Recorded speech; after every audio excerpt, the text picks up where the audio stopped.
सीखेंगे एरिया एवं पेरीमीटर्स के बारे में। कहने का मतलब कि क्षेत्रफल एवं परिमाप के बारे में सीखेंगे, मेंसुरेशन।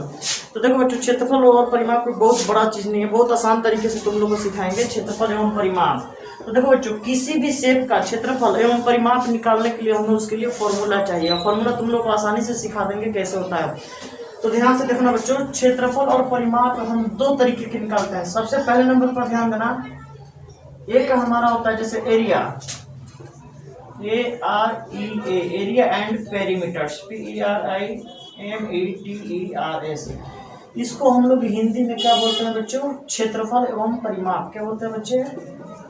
क्षेत्रफल एवं परिमाप। अब परिमाप क्या होता है? परिमाप का मतलब होता है, ध्यान से समझना, परिमाप का मतलब होता है सभी भुजाओं का योग, सभी भुजाओं का योग, या बोल सकते हैं सम ऑफ ऑल साइड्स। देखो बच्चों, क्षेत्रफल और परिमाप किसका किसका पड़ता है? परिमाप क्या होता है? पेरीमीटर। पेरीमीटर क्या होता है बच्चे? कहने का मतलब सभी भुजाओं का अगर हम योग कर देंगे ना, जोड़ देंगे ना, तो हमारा क्या निकल जाएगा? परिमाप निकल जाएगा। जैसे बोल सकते हैं सम ऑफ ऑल साइड्स, या किसी भी शेप का हो। लेकिन ये हमारा शेप किसमें काम करेगा? सिर्फ 2D के लिए मैं बात कर रहा हूँ। 2D यानी 2D में, यानी किसी भी शेप का हो, परिमाप निकालना, तो हम क्या कर सकते हैं? सभी भुजाओं का योग कर सकते हैं। जैसे हमारा ये क्या हो गया? स्क्वायर हो गया, रेक्टेंगल हो गया, ये ट्रायंगल हो गया। अब देखना, ये हमें पता ही नहीं कि ये कौन सा शेप चल रहा है, पर ध्यान रखना बच्चों, अगर इसका परिमाप निकालना हो तो कैसे हम परिमाप निकालें? मैंने क्या बोला? सभी भुजाओं का योग, यानी कि सम ऑफ ऑल साइड्स से। तो जैसे देखो, इसका ये साइड, ये साइड, ये साइड, हम सबका अपना अपना ऐड कर देंगे तो क्या निकल जाएगा? सभी भुजाओं का परिमाप। इसका पेरीमीटर अलग है, इसका अलग है, इसका अलग। लेकिन ये समझ में नहीं आ रहा कि किस टाइप की शेप है। नहीं समझ में आ रहा, कोई बात नहीं बच्चों, ध्यान दो कैसे सीखेंगे इसको। इसका एक साइड, दो साइड, 3, 4, 5, 6, 7, 8, 9, 10, 11, 12, 13, 14, इसमें 14 साइड्स हो रहे हैं। तो 14 साइड्स को जब हम ऐड कर देंगे ना, तो इसका परिमाप क्या आ जाएगा हमारा? देखो, जैसे समझ लो कि एग्जांपल के तौर पे 14 साइड्स को ऐड कर देंगे तो परिमाप निकल जाएगा। जैसे देखो,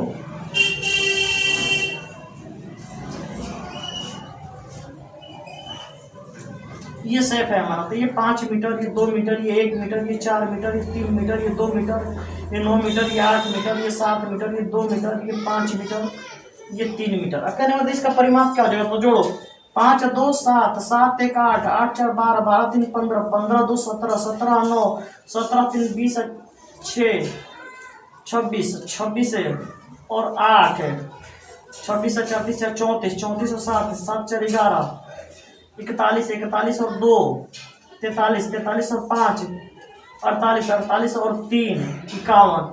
यानी कि हमारा इसका परिमाप कितना आया? 51 मीटर। तो मैंने क्या सिखाया बच्चों? सभी भुजाओं को अगर हम योग कर देंगे ना, तो उसका हमारा परिमाप आसानी से समझ में आ जाएगा। तो हमारा देखो, परिमाप एवं क्षेत्रफल सीखने के लिए हमें दो चीज सीखने की आवश्यकता होती है, तभी हम सीख पाएंगे कि परिमाप और क्षेत्रफल हम कैसे निकालते। देखो, परिमाप बहुत आसान होता है किसी भी शेप का। तो देखो बच्चों, हम इसमें परिमाप और क्षेत्रफल किसका किसका निकालते हैं। एक तो हमारा 2D होता है बाबू, और एक होता है हमारा 3D। 3D का मतलब होता है 3 डायमेंशन, और 2D का मतलब होता है 2 डायमेंशन। 2D का मतलब 2 डायमेंशन, 3D का मतलब होता है 3 डायमेंशन। देखो बच्चों, ध्यान समझना। अब 2D में मतलब 2 डायमेंशन में क्या होता है? या तो हमारा लेंथ हो सकता है, या तो हमारा ब्रेथ हो सकता है, या तो दोनों लेंथ हो सकता है, या दोनों ब्रेथ हो सकता है। 3D में क्या होता है बाबू? ध्यान से समझना है। तो एक तो लेंथ होता है, एक ब्रेथ होता है, और एक हमारा हाइट होता है। हाइट ना होकर हमारा डीप दे देगा, गहराई।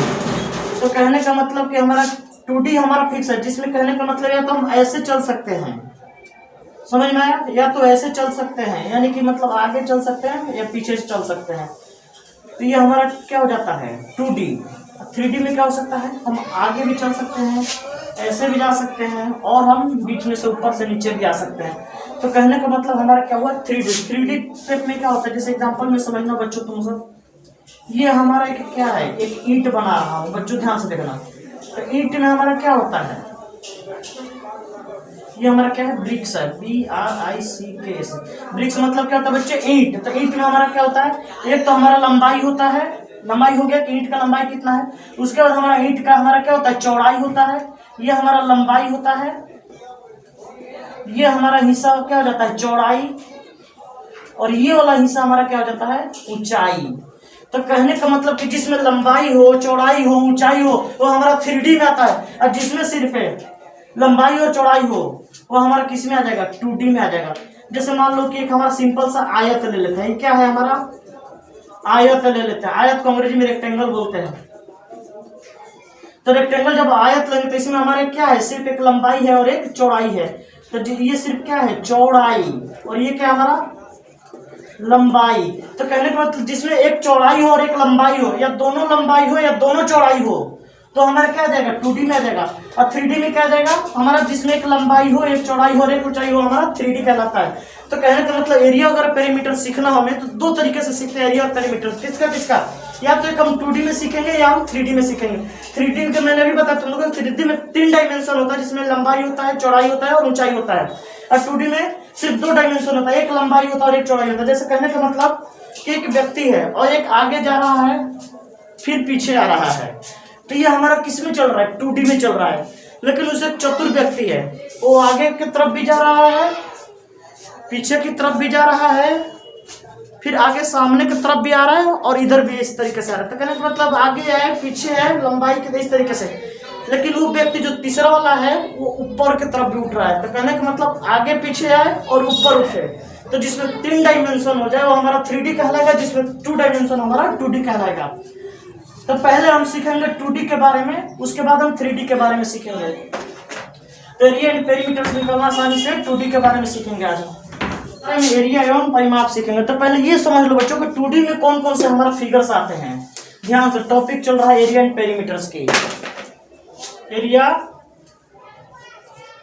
एंड पेरीमीटर्स, एरिया और पेरीमीटर्स के हमारा चल रहा है। मैंने बताया था कि इसमें 2 टाइप्स का होता है। कौन कौन सा था बाबू, एक तो हमारा 2D पढ़ते हैं और एक पढ़ते हैं 3D।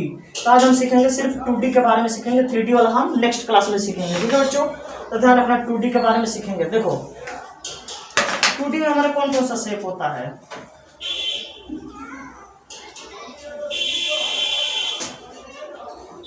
थोड़ा सा और छोटा कर दो बाबू, तब हमारा ये वर्ग कहलाएगा।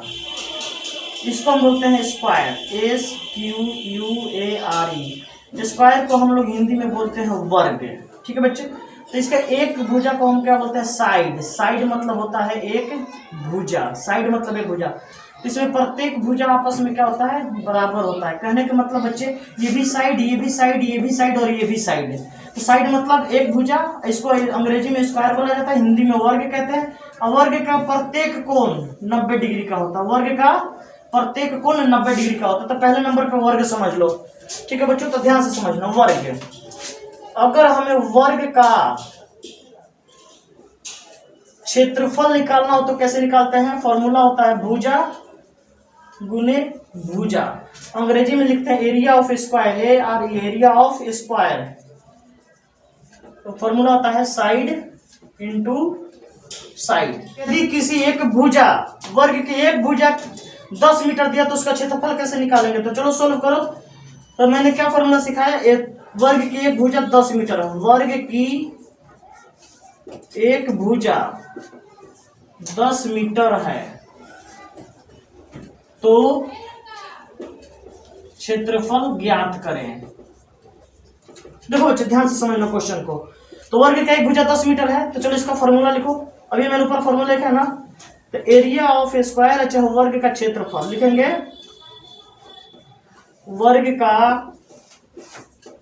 क्षेत्रफल इक्वल टू क्या होता है बाबू, भुजा गुने भुजा। तो क्या लिखेंगे, 10 गुने 10। देखो 10 मीटर है तो 10 मीटर गुने 10 मीटर। तो 10 में 10 से गुना करेंगे तो कितना आ जाएगा 100, और एम में एम से गुना करेंगे तो एम स्क्वायर है, यानी 10 मीटर स्क्वायर हमारा क्या हो जाएगा, आंसर हो जाएगा। एक तो समझ में आ जाएगा। तो तुम लोग को यहीं से होमवर्क करना है। अगर वर्ग की एक भुजा 10 मीटर हो, देखो होमवर्क भी साथ में लिख लो। वर्ग की एक भुजा 10 मीटर, दूसरा क्वेश्चन में 12 मीटर, तीसरा क्वेश्चन में 15 मीटर, चौथा क्वेश्चन में 20 मीटर, पांचवा क्वेश्चन में 5.5 मीटर, छठा क्वेश्चन में 7.5 मीटर, सातवां क्वेश्चन में 9.5 मीटर, मुझे आंसर करके बताना बच्चों कमेंट में, और आठवां क्वेश्चन में 10.10 मीटर है। तो कहने का मतलब बच्चे जब मैंने सिखा दिया तो आसानी से बन जाएगा तुम लोग का। मैंने दिया है कि वर्ग का एक भुजा 10 मीटर है, तो वर्ग का क्षेत्रफल कितना हो जाएगा। तो मैंने अभी तुम लोग को पढ़ाया कि क्षेत्रफल का फॉर्मूला क्या होता है, भुजा गुने भुजा, यानी कि 10 गुने 10, 10 दाम 100 मीटर स्क्वायर। अब तो समझ में आ गया। अब हम इसका सीखेंगे परिमाप। वर्ग का परिमाप का फॉर्मूला क्या होता है, मैंने बताया था सम ऑफ, मैंने क्या सिखाया था, सभी भुजाओं का योग, सभी भुजाओं का योग वर्ग का परिमाप होता है। या एक और फॉर्मूला मैंने सीख लो ना, तुम लोग को वर्ग का परिमाप निकालना हो तो क्या लिख सकते हैं बच्चे, 4 गुने भुजा। अगर 4 गुने भुजा करेंगे तो हमारा वर्ग का परिमाप निकल जाएगा। समझ में आया। तो वर्ग का परिमाप 4 गुने भुजा लिख लो या सभी भुजाओं का योग, चलो दोनों तरीका से सीखेंगे हम। तो इसमें क्वेश्चन यही है कि वर्ग का एक भुजा 10 मीटर है, तो इसका क्षेत्रफल, अब इसी में लिख दो साथ में, एवं परिमाप ज्ञात करें। तो चलो परिमाप देखो, और ये 10 मीटर है तो ये भी 10 मीटर, ये भी 10 मीटर और ये भी 10 मीटर। तो सभी भुजाओं का योग रूल 1 से देख लो। रूल 1 क्या कहता है, सम ऑफ ऑल साइड्स है। तो सभी भुजाओं का योग जब होगा तो क्या लिखेंगे, 10 प्लस 10 प्लस 10 प्लस 10 है। तो 10 10 20, 20 10 30, 30 10 40 है, यानी 40 आ गया। अगर इसमें भी m जुड़ा हुआ है, m जुड़ा है, m जुड़ा है, m जुड़ा है, तो यहाँ भी m आ जाएगा, क्योंकि गुना में नहीं होता। जब प्लस में करते तो m same to same plus हो जाता है, अगर गुना करते तो m के पावर 4 बैठ जाएगा इसमें। और दूसरा फॉर्मूला क्या होता है बच्चे, रूल 2 देखो, 4 इंटू साइड क्या जगह 4 इंटू 10 मीटर, यानी 10 का 40 मीटर। तो अब तुम लोग को क्षेत्रफल भी समझ में आ गया और अच्छी तरीके से परिमाप भी समझ में आ गया। आएगा तो फिर मेरे से दोबारा मैसेज करके पूछ लेना कमेंट्स में। तो वर्ग तो अच्छी तरीके से क्लियर हो गया बच्चे। देखो परिमाप क्या होता है, परिमाप का मतलब क्या होता है, देखो किसी भी शेप का अगर हम किनारे किनारे चक्कर लगाते हैं, किनारे किनारे देखो किसी भी शेप में अगर किनारे किनारे अगर हम चक्कर लगाते हैं तो ये हमारा परिमाप कहलाता है। लेकिन एरिया क्या कहलाता है, प्रत्येक भाग को हम जाके खंड कर करके इसको हम पढ़ते हैं, जानते हैं, इसके बारे में समझते हैं, सोचते हैं, तो ये हमारा क्या कहला जाएगा, क्षेत्रफल कहला जाएगा। तो हमारा वर्ग यहाँ पर क्लियर हुआ। अब इसमें समझेंगे हम आयत। दूसरा में क्या समझेंगे बच्चे, दूसरा में हम आयत समझेंगे कि आयत क्या होता है। देखो वर्ग का तो हमारा समझ में आ गया अच्छी तरीके से, अब थोड़ा सा आयत का समझ लो बाबू।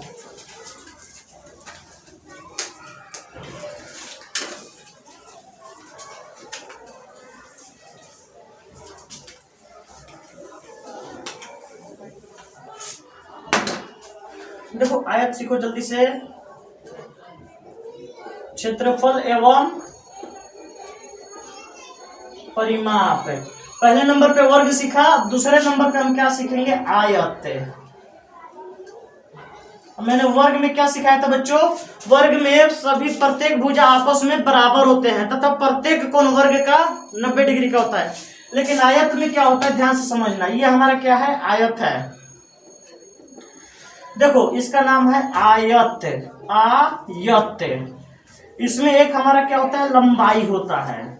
जो लंबा वाला भुजा होगा उसे हम लंबाई कहेंगे, और जो छोटा वाला भुजा होगा उसे हम चौड़ाई कहते हैं, चौड़ाई। देखो आयत को अंग्रेजी में रेक्टेंगल बोला जाता है। क्या बोलते हैं, रेक्टेंगल। लंबाई को अंग्रेजी में लेंथ, चौड़ाई को अंग्रेजी में ब्रेथ। तो कहने का मतलब अंग्रेजी हिंदी से कोई मतलब नहीं है बच्चे। तो आयत को पहचान क्या होता है, तो इसमें लिखो आयत में, देखो पॉइंट समझने के लिए, आमने सामने की भुजा आपस में बराबर होती है। दूसरा पॉइंट लिख लो बच्चे, प्रत्येक कोण 90 डिग्री का होता है। आयत का प्रत्येक कोण 90 डिग्री का होता है। तीसरा पॉइंट, आयत का जो विकर्ण होता है बच्चे वो आपस में बराबर होते हैं। आयत का विकर्ण आपस में बराबर होते हैं। देखो बच्चों, जैसे आयत का विकर्ण आपस में बराबर होता है, आयत का आमने सामने की भुजा आपस में बराबर होती है, और आयत का प्रत्येक कोण 90 डिग्री का होता है। तो इसे हम क्या कहते हैं? आयत कहते हैं। आयत में एक लंबाई होता है और एक दूसरा चौड़ाई होता है। समझ लेना इतना आसान से। अब पहले इसका एक एग्जांपल देकर समझो। देखो, अगर आयत का जो लंबी वाला भुजा होता है छोटी वाला से लंबा होता है, जैसे देखो एक भुजा ये 10 मीटर है, ये छोटा वाला भुजा हमारा 5 मीटर है। तो चलो फॉर्मूला समझो। आयत का क्षेत्रफल कैसे निकालते हैं? तो क्षेत्रफल का फॉर्मूला होता है बच्चों लंबाई गुने चौड़ाई। आयत का क्षेत्रफल क्या होता है बच्चों? लंबाई गुने चौड़ाई, और इसको अंग्रेजी में बोलते हैं area of rectangle. Area of rectangle क्या होता है बच्चे? इसे में लेंथ इनटू ब्रेथ। तो देखो बच्चों, क्वेश्चन यहाँ कह रहा है, अब देखो ये तो लंबाई चौड़ाई लिख लिया, तो यहाँ पे क्वेश्चन आता है। क्वेश्चन यही है कि यदि किसी आयत की लंबाई 10 मीटर तथा चौड़ाई 5 मीटर है तो आयत का क्षेत्रफल ज्ञात करो। देखो चलो मान लो कि मैंने एक फिगर बना दिया, यहाँ पे क्वेश्चन समझ लो। आयत की लंबाई 10 मीटर तथा चौड़ाई हमारा 5 मीटर है। मैं बोल रहा हूँ, बोलने पर ध्यान से समझो बच्चों। ये क्वेश्चन है, कह रहे कि यदि किसी आयत की लंबाई 10 मीटर है, चौड़ाई हमारा 5 मीटर है, तो हमारा आयत का क्षेत्रफल क्या होगा? तो चलो इसे सोल्व करो। तो कहने का मतलब इसका हम क्षेत्रफल कैसे निकालेंगे? निकालो इसमें अंग्रेजी में एरिया ऑफ रेक्टेंगल। देखो यहाँ लिखा हुआ है, एरिया ऑफ रेक्टेंगल क्या होता है बच्चे? Length into breadth. तो लेंथ हमारा कितना दिया? 10 मीटर। तो 10 मीटर गुने ब्रेथ कितना दिया है? 5 मीटर। 5 मीटर तक कितना हो जाएगा? 10 × 5 = 50 मीटर स्क्वायर हमारा क्या हो जाएगा? आयत का क्षेत्रफल हो जाएगा। देखो यहाँ तक तो मैंने क्वेश्चन ये है हमारा, क्वेश्चन है, ये फॉर्मूला लिखा हुआ है कि आयत का क्षेत्रफल कैसे निकाला था। आयत का क्षेत्रफल का फॉर्मूला था लंबाई गुने चौड़ाई। तो लंबाई इसका 10 मीटर, चौड़ाई 5 मीटर है, तो 10 × 5 कितना हो जाएगा? 50 मीटर स्क्वायर। लेकिन यही अगर बात करें कि आयत का परिमाप क्या होगा, आयत का हम परिमाप कैसे निकालते हैं? तो 2 × लंबाई प्लस चौड़ाई। कहने का मतलब बच्चे ध्यान से समझना, 2 × 2 क्यों लगा? तो लंबाई हमारा कितना इसमें? एक लंबाई एक ये लंबाई ये, 2 लंबाई हो गया, एक ये चौड़ाई एक ये चौड़ाई, 2 चौड़ाई हो गया। तो एक लंबाई चौड़ाई को जोड़ के और 2 से गुना कर देंगे तो 2 लंबाई 2 चौड़ाई का आ जाएगा। या इसमें एक और सिखाए थे, सम ऑफ ऑल साइड्स बताए थे तुम लोग को परिमाप निकालना। तो इसमें लिख सकते हो सम ऑफ ऑल साइड्स भी लिख सकते हो, सम ऑफ ऑल साइड्स। देखो सम ऑफ ऑल साइड्स कैसे होगा? ये 5 मीटर है तो ये भी 5 मीटर, ये 10 मीटर है तो ये भी 10 मीटर। तो सम ऑफ ऑल साइड जब इसे हम जोड़ देंगे तब भी हमारा परिमाप निकल जाएगा। इसमें गुना कर देंगे तो हमारा एरिया निकल जाएगा। तो चलो देखो सम ऑफ ऑल साइड्स, या हम लिख सकते हैं इसको 2 × ब्रैकेट L + B, ये शॉर्ट फॉर्म चलता है हमारा। तो चलो इसको सोल्व करो रूल 1 से। रूल 1 से सोल्व करेंगे। 2 × लंबाई प्लस चौड़ाई, तो 2 × लंबाई कितना दिया है? 10, चौड़ाई कितना दिया है? 5 मीटर, और ये 10 मीटर। 10 और 5 कितना हो जाएगा? 15। तो 2 × 15 मीटर, 15 गुना कितना हो जाएगा? 30 मीटर हमारा क्या आ जाएगा? परिमाप आया। एक और विधि रूल लिखवा के तुम लोग को, rule 2, sum of all sides. Sum of all sides, देखो 5 metre plus 10 metre plus 5 metre plus 10 metre, जोड़ो बाबू। 10 × 5 = 15, 5 × 20 = 10, 30 मीटर हमारा आ गया। तो कहने का मतलब कि अगर रूल 2 से भी बनाएंगे सम ऑफ ऑल साइड से तो उतना ही आएगा जितना हम फॉर्मूला से बना रहे हैं। तो ये आयत का परिमाप का फॉर्मूला है हमारा बच्चों, ध्यान रखना। ये आयत का क्षेत्रफल का फॉर्मूला है, ध्यान रखना। इंग्लिश और हिंदी दोनों में मैंने लिख दिया है। तो आयत भी मैंने खत्म करा दिया, वर्ग भी खत्म करा दिया। अब वर्ग में क्या लिखना कि वर्ग में सभी भुजा आपस में बराबर होता है। वर्ग का प्रत्येक कोण 90 डिग्री का होता है और वर्ग का विकर्ण भी आपस में बराबर होता है। ये वर्ग में लिख लेना बच्चों। तो 2D का तो हमारा अच्छी तरीके से समझ में आ गया। आज 2D में मैंने सिर्फ 2 चीज समझा, आयत सीखा और हम वर्ग सीखे, यानी कि तुम लोग अच्छी तरीके से आयत समझ में आ गया और वर्ग समझ में आ गया। त्रिभुज से पहले बच्चे हम समझ लेते हैं वृत्त, ठीक है। त्रिभुज इसको बाद में समझाता है, पहले वृत्त समझ लो। ये हमारा क्या है बच्चे, सर्कल है, CIRCLE। सर्कल को हम हिंदी में बोलते हैं वृत्त। अब वृत्त में हमारा क्या होता है, एक हमारा केंद्र होता है, अब केंद्र से परिधि तक के सर्कमस्टेंस तक की दूरी आपस में क्या होता है, बराबर होता है।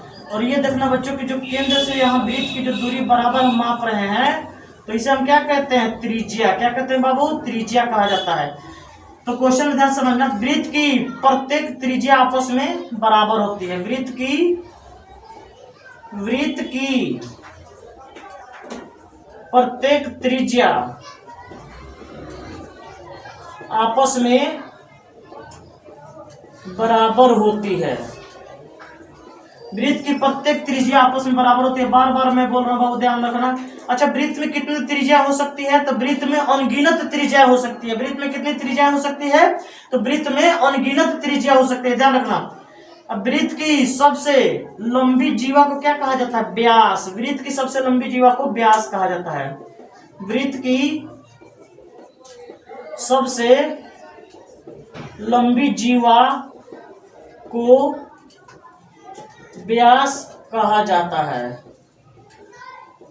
देखो बच्चे ध्यान समझना, ये हमारा, मैंने तो सर्कल समझ में आ गया, हमारा त्रिज्या क्या होता है। तो ये हमारा सेंटर से प्रत्येक जब हम भाग खींचेंगे इधर, तो ये हमारा सेंटर से लेके अब परिधि तक की दूरी को हम त्रिज्या कहते हैं। त्रिज्या किसे कहते हैं, तो सेंटर से ये परिधि तक की दूरी को हम क्या कहते हैं, त्रिज्या कहते हैं। और जब 2 त्रिज्या को आपस में मिला देंगे तो 2 त्रिज्या आपस में हमारा क्या हो जाएगा, व्यास हो जाएगा। देखो बच्चे, 2 त्रिज्या को मिला रहा हूं तो दोनों त्रिज्या जब सेंटर से होकर गुजरेगा तो हमारा व्यास क्या आएगा। अगर सेंटर से इधर आ जाएगा, मान लो कि देखो ये त्रिज्या जा रही है, सेंटर है हमारा, ये त्रिज्या हमारा हो ही नहीं सकता। अगर सेंटर से अगर इधर चला जाएगा ना तो त्रिज्या नहीं कहेंगे, ये हमारा जीवा कहलाएगा, ध्यान रखना। तो जीवा क्या होता है, एक ये हमारा ये सब जीवा हो जाता है। अगर यही जीवा वृत्त के केंद्र से होकर गुजरेगा तो हमारा व्यास कहला जाएगा। जब जीवा वृत्त के केंद्र से होकर गुजरता है तो हमारा व्यास कहलाता है। देखो, अब व्यास वृत्त में अनगिनत हो सकता है, वृत्त में अनगिनत त्रिज्या हो सकती है। अब प्रत्येक त्रिज्या की लंबाई आपस में बराबर होता है, प्रत्येक व्यास की भी लंबाई आपस में बराबर होता है। तो देखो, तो त्रिज्या हम कैसे निकाल सकते हैं, त्रिज्या इक्वल टू हम लिख सकते हैं व्यास बाई 2। त्रिज्या इक्वल टू क्या लिख सकते हैं, व्यास बाई 2। अब व्यास को अंग्रेजी में डायमीटर बोला जाता है, त्रिज्या को रेडियस बोला जाता है, रेडियस ऐसे वो डायमीटर।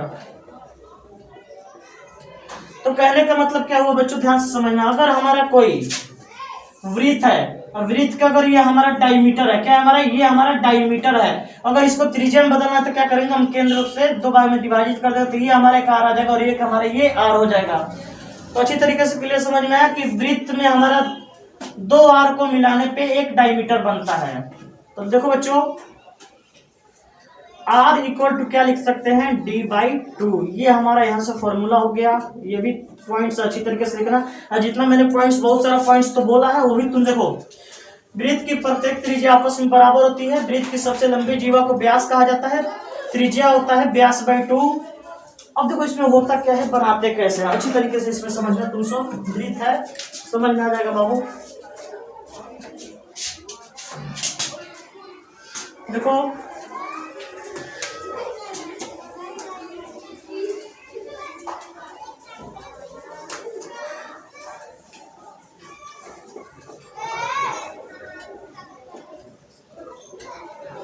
टूडी में क्या क्या सीखना है बच्चों, ये हमारा वर्ग है, वर्ग सीख लिया। सॉरी बच्चों, थोड़ा सा लाइट क्या हो जा रहा बाबू। ये हमारा आयत है, आयत भी सीख लिया। वर्ग को स्क्वायर बोलते हैं और आयत को रेक्टेंगल। अब हम सिखा रहे हैं तुम लोग को सर्कल। सर्कल अभी चल रहा है, सर्कल के बाद सिखाएंगे हम बच्चों तुम लोग को ट्रायंगल, त्रिभुज। ये अभी हमारा वृत्त चल रहा है और ये हमारा त्रिभुज है। तो वृत्त तुम लोग को सिखा रहे हैं। वृत्त में मैंने अभी बताया जस्ट कि तुम लोग को क्या क्या उसमें सिखाया मैंने अभी, कि वृत्त में होता क्या है। तो देखो बच्चों, ये एक हमारा वृत्त है, ये हमारा सेंटर है, यहाँ से यहाँ तक हमारा त्रिज्या है। क्या ये त्रिज्या है। और इसे क्या बोला जाता है, जो गोला वाला लाइन जो हम खींचे हैं चारों तरफ, इसे बोला जाता है परिधि। परिधि बोला जाता है। परिधि को ही हम बोलते हैं परिमाप। परिधि को परिमाप। तो वृत्त का क्षेत्रफल कैसे निकालते हैं? वृत्त का क्षेत्रफल होता है पाई आर स्क्वायर। अब बच्चे पाई का मान क्या होता है? पाई का मान होता है 22/7। ये 22/7 कैसे आया है, कौन से साइंटिस्ट दिए हैं, इसके नेक्स्ट वीडियो में हम डाल देंगे कि पाई का मान 22/7 आया कैसे। तो देखो, वृत्त का क्षेत्रफल कैसे क्या होता है, पाई आर स्क्वायर। तो पाई का मान क्या होता है 22/7, और आर का मतलब क्या होता है त्रिज्या। यहाँ हम कुछ भी रख सकते हैं, जैसे 7 metre, 2 metre, 5 metre, 9 metre, 11 metre, 13 metre, यानी कुछ भी हम रख सकते हैं। तो 7 वाला के साथ रखेंगे तो आसानी से कट जाता है। और उसी तरीके से वृत्त का परिमाप या परिधि, वृत्त का परिधि कैसे निकालते हैं? तो इसका फॉर्मूला होता है 2πr। देखो बच्चे, वृत्त का क्षेत्रफल क्या होता है बच्चे, पाई आर स्क्वायर, और वृत्त का परिधि हम कैसे निकालते हैं, 2πr।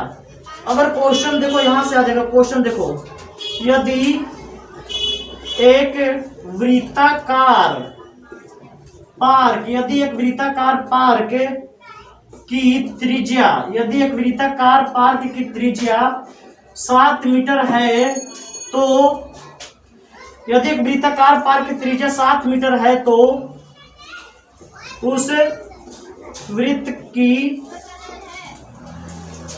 अगर उस वृत्त की क्षेत्रफल एवं परिधि,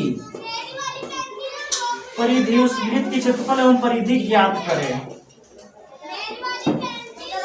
या क्वेश्चन यहाँ से आ सकता है कि यदि एक वृत्ताकार पार्क की त्रिज्या 7 मीटर है, तो उस वृत्त की क्षेत्रफल निकाले, और एक चक्कर लगाने में कितना दूरी तय करना पड़ेगा। एक चक्कर लगाने में कितना दूरी तय करना पड़ेगा अगर 7 मीटर है तो। देखो, तो बात कर, जैसे एक वृत्त है, देखो ध्यान से समझना बाबू, मैंने बोला था एक वृत्त है। अब वृत्त की अगर एक त्रिज्या, वृत्त की एक त्रिज्या,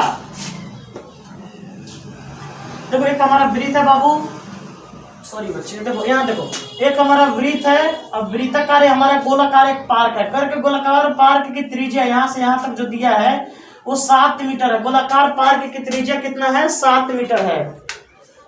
ध्यान से समझना बाबू, कह रहे कि गोलाकार पार्क की त्रिज्या जो है वो हमारा कितना है, यहाँ से यहाँ तक वो 7 मीटर है।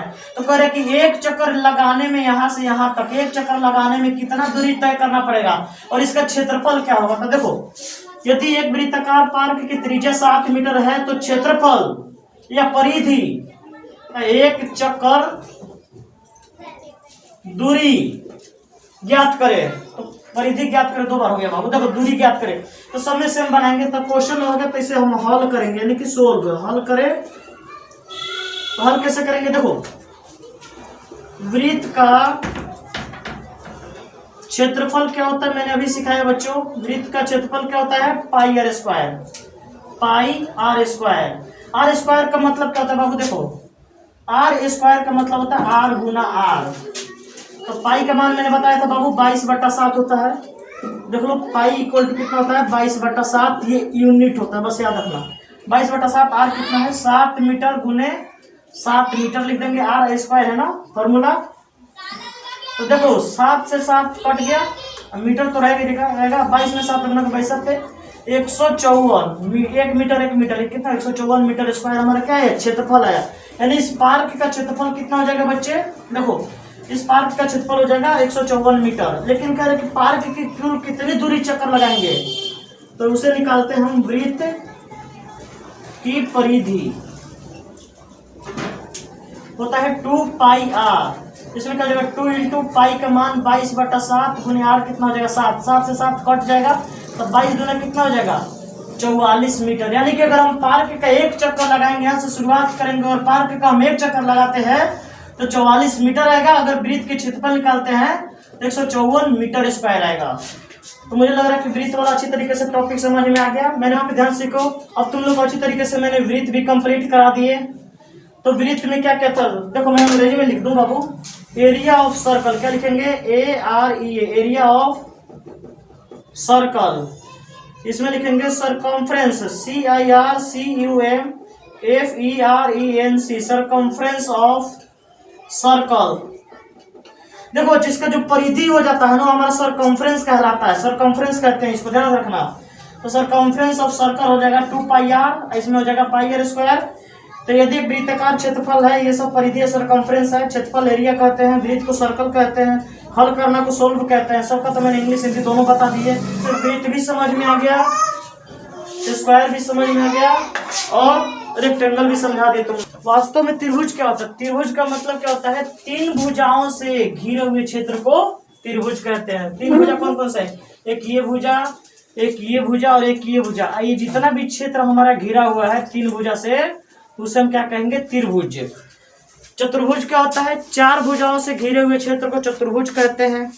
वृत्त किसे कहते हैं, तो एक निश्चित दूरी माप करके, जैसे वृत्त को समझना, एक निश्चित दूरी माप करके और उसके अकॉर्डिंग जब हम एक वृत्त बनाते हैं तो इतना हमारा क्षेत्रफल घिर गया तो इसे हम क्या कहेंगे, वृत्त। कहने का मतलब निश्चित दूरी तय करके प्रत्येक दूरी आपस में बराबर होती है। तो ये सब पहले तुम लोग को पढ़ा चुके हैं, अभी सिर्फ त्रिभुज के बारे में सीखेंगे। त्रिभुज क्या होता है, तीन भुजाओं से घिरे हुए क्षेत्र को त्रिभुज कहते हैं। त्रिभुज में क्या होता है, वर्टेक्स होता है। एक हमारा क्या होता है, ये वर्टेक्स, वर्टेक्स को हम बोलते हैं शीर्ष, वर्टेक्स। एक हमारा ये साइड होता है, साइड को बोलते हैं हम भुजा। अब त्रिभुज को हम ट्रायंगल। देखो जो वास्तव में जो त्रिभुज होता है हमारा मेनली 6 प्रकार के त्रिभुज होता है, लेकिन 4 यहाँ लिखे हैं। इक्विलेटरल त्रिभुज, चलो यहाँ से मिटा देते हैं। देखो यहाँ पर इसे बोला जाता है वर्टेक्स। वर्टेक्स का मतलब होता है शीर्ष, और ये क्या होता है, ये साइड। साइड का मतलब होता है भुजा। इक्विलेटरल, इक्वी का मतलब होता है बराबर, यानी कि जिसका तीनों भुजा आपस में बराबर हो। देखो ये भुजा और ये भुजा, जिसके तीनों भुजा आपस में बराबर, उसे इक्विलेटरल। इक्विलेटरल को हिंदी में क्या कहा जाता है, समबाहु, समबाहु त्रिभुज। आइसोसेलेस ट्रायंगल, आइसोसेलेस ट्रायंगल का मतलब जिसका दो भुजा आपस में बराबर हो, जिसका दो भुजा आपस में बराबर हो और एक भुजा आपस में बराबर न हो, उसे आइसोसेलेस। आइसोसेलेस को बोलते हैं समद्विबाहु, समद्विबाहु। समद्विबाहु का मतलब क्या होता है, जिसका दो भुजा आपस में बराबर हो, उसे समद्विबाहु त्रिभुज कहते हैं। स्केलन ट्रायंगल का मतलब जिसका कोई भी भुजा आपस में बराबर न हो, जिसका कोई भी भुजा 1 2 3, यानी कहने का मतलब आपस में कोई भी भुजा बराबर न हो, उसे स्केलन कहते हैं। कि हिंदी में विषम बाहु,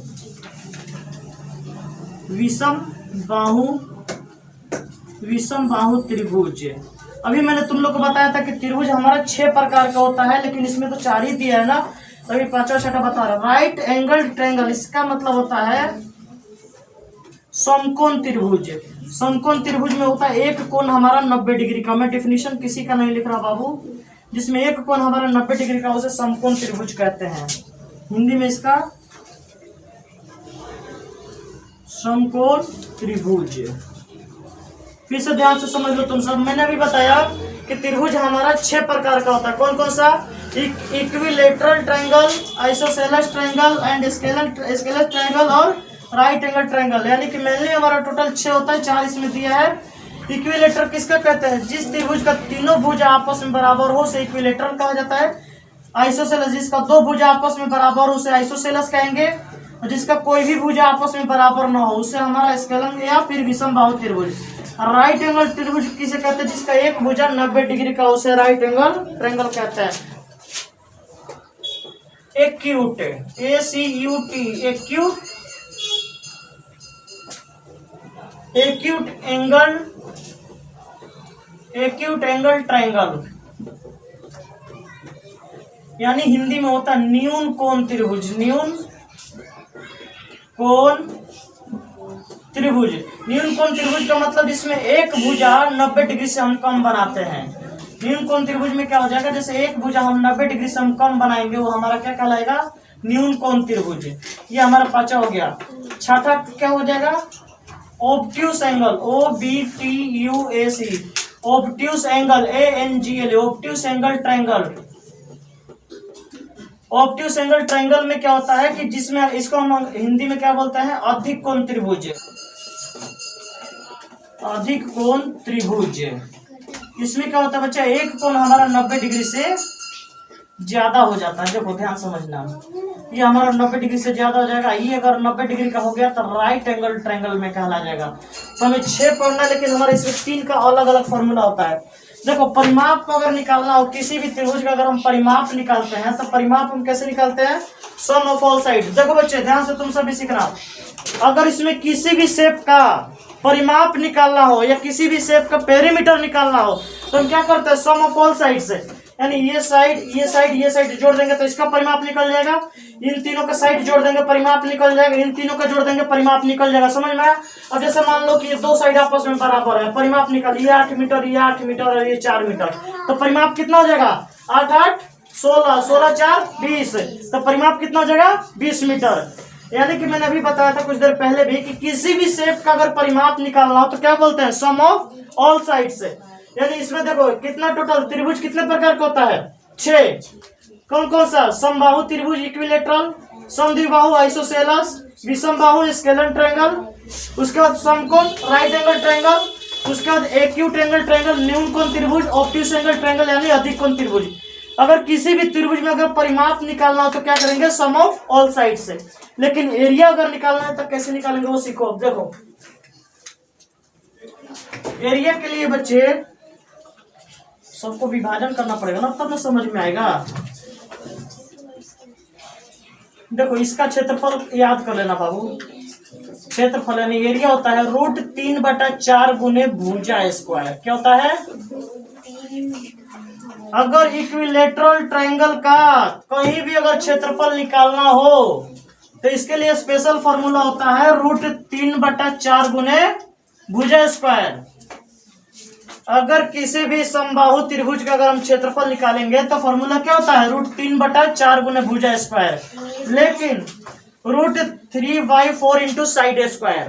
इंग्लिश में क्या हो जाएगा, √3/4 into side square, area of equilateral triangle. समझ में आ गया। लेकिन अगर इसे राइट एंगल ट्रायंगल का एरिया निकालना हो तो कैसे निकालेंगे, area of right angle triangle, right angle triangle. देखो बच्चे तो कैसे निकालेंगे, 1/2 इंटू बेस इंटू हाइट। यानी हिंदी में लिखना हो तो समबाहु त्रिभुज का क्षेत्रफल कैसे निकालेंगे, समबाहु है समकोण त्रिभुज का क्षेत्रफल, समकोण त्रिभुज का क्षेत्रफल हिंदी में कैसे निकालेंगे, 1/2 गुने आधार गुने ऊंचाई, आधार गुने ऊंचाई। अब देखो इसका एक एग्जांपल देख लो बाबू, ये राइट एंगल ट्रायंगल मैंने बना दिया, ये राइट एंगल ट्रायंगल, ये हमारा क्वेश्चन हो गया। ये हमारा क्या है कि हमारा आधार 12 मीटर दे दिया, ऊंचाई हमारा 5 मीटर दे दिया है। तो इसका एरिया कैसे निकालेंगे, फॉर्मूला लिखा है ना 1/2 इंटू बेस इंटू हाइट। तो ये वाला हमारा क्या होता है, हाइट होता है, ये हमारा क्या होता है, बेस होता है। तो देखो सोल्व करो यहाँ पर, 1/2 इंटू बेस कितना है, 12 मीटर है ना, 12 गुना हाइट कितना है, 5 है ना, 5 मीटर। अब 12 मीटर तो 2 से काट देंगे 12, 6 बार में, तो 6 गुने 5 करेंगे तो कितना हो जाएगा, 6 5 30 मीटर हमारा निकल गया अच्छी तरीके से। तो कहने का मतलब अगर हमारा समकोण त्रिभुज का निकालना हो तो हम कैसे निकालेंगे बच्चे, अच्छी तरीके से लिख दें यहाँ पर, समकोण त्रिभुज का क्षेत्रफल क्या होता है, 1/2 गुने आधार गुने ऊंचाई, यानी कि 1/2 गुने बेस इंटू हाइट। समझ में आ गया बच्चे। तो 2 त्रिभुज का तो इस तरीके से निकालेंगे, बाकी हमारा जो 4 त्रिभुज बन गया बच गया, आइसोसेलस, स्केलर, एक्यूट एंगल और ऑब्ट्यूस एंगल। तो इसका एरिया जो निकलेगा अलग तरीके से निकलेगा, उसको बोलते हैं हीरोन्स फार्मूला। क्या बोलते हैं, हीरोन्स फार्मूला, हीरोन्स ने बनाया था उसको। तो चलो देखो ये दोनों का तो अच्छी तरीके से लिख लेना बच्चे कि कैसे निकालेंगे। अब बाकी के लिए देखो यहाँ पे कैसे निकालेंगे हीरोन्स फार्मूला।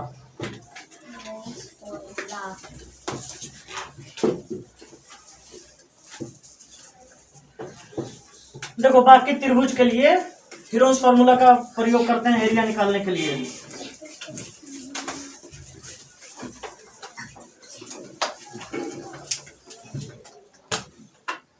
देखो बच्चे हीरोज फॉर्मूला क्या होता है।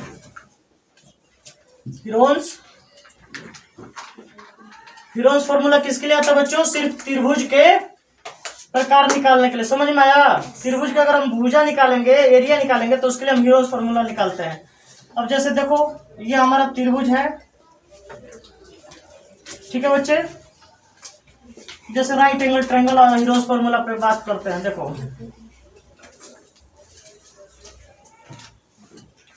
देखो ये 12 मीटर है, ये 5 मीटर है और ये 13 मीटर है। ध्यान से क्वेश्चन समझना बच्चों। मैंने अभी तुम सभी बच्चों को सिखा दी इसमें कि त्रिभुज 6 प्रकार के होता है। 6 प्रकार में सम बाहु त्रिभुज का निकालना सिखा दिए, √3/4 गुने भुजा स्क्वायर, और राइट एंगल का सिखा दिए, यानी समकोण त्रिभुज का 1/2 गुने आधार गुने ऊंचाई। मतलब क्या कहता है, पहले नंबर पर हम लेते हैं सेमी पेरीमीटर, यानी एस इक्वल टू क्या लिखेंगे, a + b + c/2। और हमारा ABC कितना दिया हुआ है देखो बच्चे, ये हमारा एक A मान लो, B मान लो और C मान लो। तो कितना हो जाएगा बच्चे, 12 मीटर + 13 मीटर + 5 मीटर बटा 2 करेंगे तो कितना आ जाएगा बच्चे, 13 12 कितना हो जाएगा, 25 5 30 मीटर हो जाएगा ना। 30 मीटर बटा 2 यानी कि 15 मीटर। ये 15 मीटर हमारा सेमी पेरीमीटर आया, यानी कि अर्ध परिमाप। और इसके लिए एरिया निकालो, एरिया ऑफ त्रिभुज, कोई भी त्रिभुज का एरिया, त्रिभुज डाल दिया मैंने ABC करके, ABC एरिया ऑफ त्रिभुज का होता है √A S - B S - C। हमारा S कितना निकला है बच्चे, यहाँ पर S हम निकाले है ना 15 मीटर, तो ये 15 मीटर हो जाएगा। और ये ABC कितना है, 15 - 13 15 - 12 15 - 5 रूट 15 मीटर, 15 - 13 2, 15 - 12 3, 15 - 5 10। शांत हो जाओ बाबू। देखो 15 मीटर है तो 15 मीटर को लिख लो भाई, 3 × 5 मीटर, 2 लिख लो, इसको 3 लिख लो, 5 10 को लिख लो, 2 × 5। अब जोड़ा जो है रूट से बाहर निकालने के लिए हम अलग अलग करेंगे। तब ये 2 3 है ना, तो 1 3 हमारा बाहर आ जाएगा। ये 2 5 है, 1 5 हमारा बाहर आ जाएगा रूट से हटाने के लिए। यहाँ 2 2 है तो 1 2 बाहर आ जाएगा। 5 3 15, 15 दूना 30, यानी कि 30 मीटर स्क्वायर हमारा क्या आया, एरिया आया हीरोज फॉर्मूला से। Answer by heroes formula. देखो बच्चों, यानी कि अगर इसी को हम चेक करना होगा कि समकोण त्रिभुज में चेक करके देखते हैं कि आ रहा है कि नहीं आ रहा समकोण त्रिभुज से, यानी किसी भी त्रिभुज का क्षेत्रफल निकालना हो तो हम इसे हीरोज फॉर्मूला द्वारा निकाल सकते हैं आसानी से। अगर इसे हम चेक कर लेते हैं कि ये समकोण त्रिभुज है तो समकोण त्रिभुज से हमारा आएगा कि नहीं आया। तो देखो दूसरा रूल 2, देखो area of right angled triangle क्या हो जाएगा बच्चे, क्या सिखाते हैं, 1/2 × B × H, यानी कि बेस इंटू हाइट। तो इसे निकालेंगे समकोण त्रिभुज का क्षेत्रफल। समकोण त्रिभुज का क्षेत्रफल कैसे निकालते हैं, 1/2 गुने आधार गुने ऊंचाई। तो 1/2 गुना आधार कितना कहलाता है हमारा, ये नीचे वाला आधार 12, ऊंचाई कितना 5, 2 से काटने को 6 5 30, यानी कि 30 मीटर स्क्वायर। तो कहने का मतलब कि किसी भी त्रिभुज का हम क्षेत्रफल हीरोज फॉर्मूला द्वारा निकाल सकते हैं। ये हमारा क्या है, सेमी पेरीमीटर है, और ये हमारा एरिया है ABC का ये फॉर्मूला होता है बच्चों, S - A S - B S - C। बताना acute ACUT acute angle triangle, obtuse angle triangle, right angle triangle,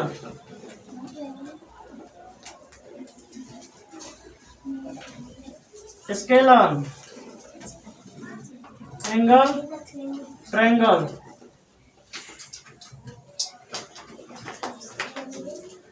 isosceles, isosceles triangle, equilateral triangle. तो देखो बच्चों, इसमें क्या राइटिंग साफ साफ अभी नहीं आएगा क्योंकि इसे मैंने पिछले पेज में बता दिया, बस तुम लोग को भी सिखाने के लिए। किसका किसका देखो, ये जो राइट एंगल ट्रायंगल है इसका एरिया कैसे निकालोगे, इसका एरिया निकालने के सिखाया था 1/2 into B into H, 1/2 into B into H. इस तरीके से एरिया निकालना सिखाए थे तुम लोग को। हिंदी में एरिया क्या हो जाएगा बाबू, 1/2 गुने आधार गुने ऊंचाई। राइट एंगल ट्रायंगल का सिखाए थे मैंने। राइट एंगल ट्रायंगल को हम हिंदी में क्या बोलते हैं बच्चे, समकोण त्रिभुज। क्या बोलते हैं, हाँ समकोण त्रिभुज। राइट एंगल ट्रायंगल को समकोण त्रिभुज। इक्विलेटरल ट्रायंगल का एरिया कैसे निकालना सिखाया था, √3/4 गुने भुजा स्क्वायर, यानी कि कहने का मतलब √3/4 इंटू साइड स्क्वायर, यानी कि √3/4 इंटू साइड। ये हमारा इक्विलेटरल। इक्विलेटरल को हम हिंदी में बोलते हैं समबाहु त्रिभुज। समबाहु त्रिभुज का क्षेत्रफल, किसका, समबाहु त्रिभुज का क्षेत्रफल कैसे, √3/4। लेकिन बाकी जो हमारा 4 बच गया, 1, 2, एक ये 3 और एक ये 4, इन सब का एरिया निकालना हीरोन्स फार्मूला से सिखाए हैं। हीरोन्स फार्मूला यानी कि जो हमारा 4 बच गया है उसका एरिया हीरोन्स फार्मूला से। चलो यहाँ स्केलन शिफ्ट कर देते हैं।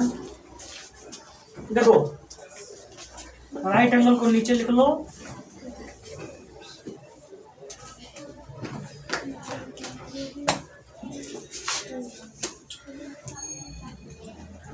Right angle triangle. इसका क्या सिखाया है बच्चे, 1/2 into B into H. Scalene तीसरा नंबर, स्केलन हो गया, आइसोसेलस हो गया,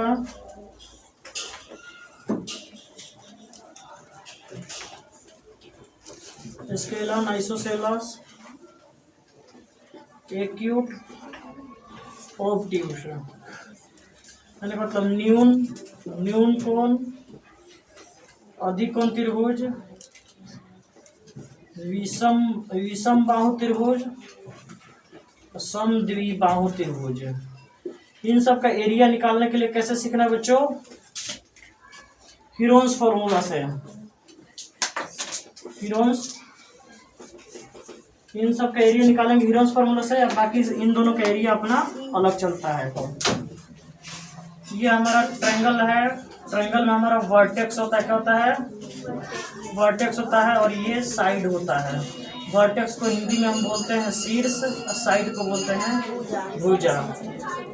ये हमारा आयत होता है। आयत में आमने सामने की भुजा आपस में बराबर होती है। उसके बाद ये हमारा वर्ग होता है। वर्ग में क्या होता है, ये सामने सामने की भुजा आपस में, सभी भुजा आपस में बराबर होते हैं। वृत्त में हमारा वर्टेक्स नहीं होता है, साइड नहीं होता है। वृत्त में हमारा no vertex no side, no vertex no side. अब ये वृत्त है, ये हमारा क्या है, ओवल है। क्या है, ये हमारा ओवल है। तो ओवल में भी नो वर्टेक्स नो साइड है। सभी बच्चों को शेप अच्छी तरीके से समझ में आ गया का काम होता है। तुम सभी बच्चों को यहाँ पर तुम्हारा एरिया एंड पेरीमीटर 2D का खत्म हुआ है। 3D का क्लास जब लगाएंगे नेक्स्ट वीडियो में 3D का तुम लोग को सिखा देंगे। 2D फिगर से सभी बच्चों से संबंधित कंप्लीट हुआ क्लास।